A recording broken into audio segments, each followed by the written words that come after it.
Hey everyone, welcome back. For today's vlog, I want to talk about something that many of us have experienced at some point in our lives. The silent goodbyes hurt the most. And this doesn't only happen in romantic relationships. It also happens in friendships. It happens with people who once became a very important part of our lives. There was a person who became very special to me. We shared years of memories together. We talked almost every day. We supported each other through different seasons of life. At one point, I honestly believed that no matter what happened, we would always remain connected. Even after our relationship ended, we still continued talking. We still checked on each other. And somehow, that gave me comfort. But as time passed, something changed. The conversation became less frequent. The messages became shorter. The effort slowly disappeared until one day the communication was almost gone. No fight, no argument, no final goodbye, just silence. And you know what's painful? This doesn't only happen in relationships, it happens in friendships too.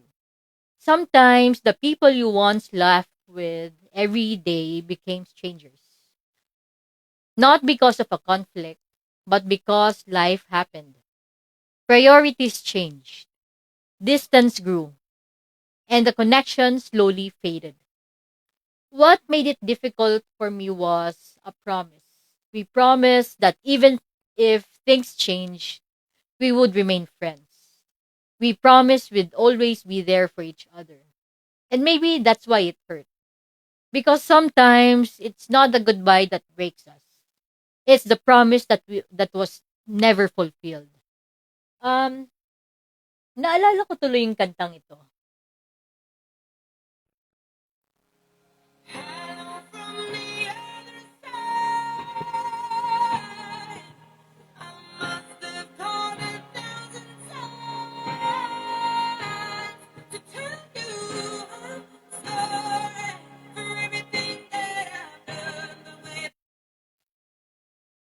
Okay. Minsan may mga taong gusto pa rin natin kamustahin kahit matagal na silang wala sa buhay natin. So, um, here are some lessons I learned from silent goodbyes. One, not every ending comes with closure. Sometimes silence is the closure. Second, relationships and friendships require effort from both sides. One person cannot carry the connection forever. Third, it's okay to miss people. Missing them doesn't mean you should stop moving forward. Lastly, let go let people go with love. You don't need anger to let go. You can wish them well and continue your journey.